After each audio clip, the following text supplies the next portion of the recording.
નમસ્કાર. રાજકોટ જેલમાં રક્ષાબંધનની ભાવુક ઉજવણી કરવામાં આવી હતી. લગભગ 1200 બહેનોએ જેલમાં રહેલા પોતાના ભાઈઓને રાખડી બાંધી ભાઈ બહેનના મિલનના ભાવુક દ્રશ્યો જોવા મળ્યા.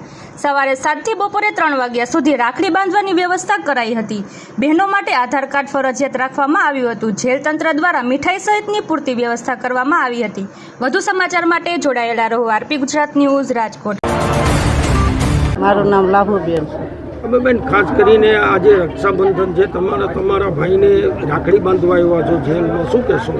બસ એને કુદરત ન્યાય આપે ને છૂટો કરી દે એટલે બસ કાંઈ નથી જોતું. આજે તમારા ભાઈને તમે રાખડી બાંધી તો શું આશીર્વાદ? આશીર્વાદ એને કે સલામત રાખવાની કુદરત સારો ન્યાય આપો. એમને આવી ભૂલ એને કરી? એને કાંઈ ભૂલ જ નથી કરી. એને ખોરાક એનો કેસ એ લોકોએ કર્યો, કેસ ઉપર કેસ કરતા હતા. તમારો ભાઈ નિર્દોષ છૂટી જાય એવી તમને? સાહેબ, આજે રક્ષાબંધન છે, જેલમાં પણ રક્ષાબંધનનો તહેવાર ઉજવવામાં, શું કહેશો?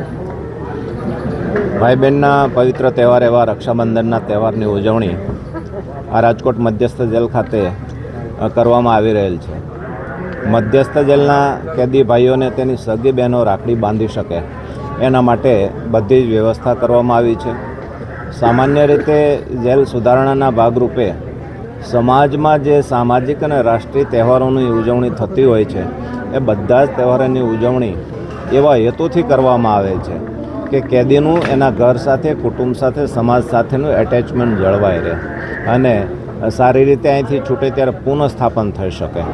આજના આ રક્ષાબંધનના તહેવારમાં બહેનો જે બહારથી આવેલી છે એને કોઈ અગવડ ન પડે, તકલીફ ન પડે એના માટે બધી જ વ્યવસ્થા ખૂબ સારી રીતે ગોઠવવામાં આવી છે.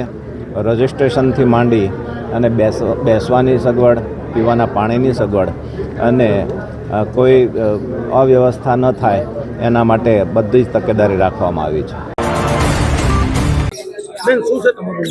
મારું નામ વહીદા છે. બેન, કેટલા સમયથી તમારો ભાઈ છે? 2.5 વર્ષ થયા મારો ભાઈ અંદર છે. આજે રક્ષાબંધન છે, તમે રાખડી બાંધવા આવ્યા છો, તમને કેવું લાગી રહ્યું છે? અંદરથી દુઃખ થાય છે, પણ સામે એમ રાજી થાક મારા ભાઈને સામે જોવા મળી, અડી આવી અને એક જ ભાઈ છે મારો. બસ એ જ દુઆ છે કે મારો ભાઈ જલ્દી ઘરે આવી જાય. ખાસ કરીને આજે તમે એને શું આશીર્વાદ આપ્યો? મારો ભાઈ મારા ઘરે આવી જાય. મારા પપ્પા બીમાર છે ફૂલ, એને એક જ આશા છે કે મારા છોકરાને હું ઘરે જોઉં. એ અહીંયા આવી નથી આપતા મુલાકાત, એટલી તબિયત ખરાબ છે.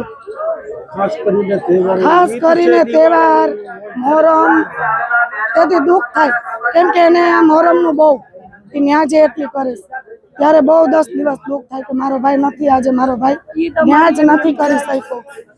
ઈદ હોય કંઈક બનાવીને તો અમે ખાઈ ન હોય કે મારો ભાઈ ત્યાં શું ખાધું હોય છે, અમે આ સારું ખાઈ, અમે નથી ખાતા.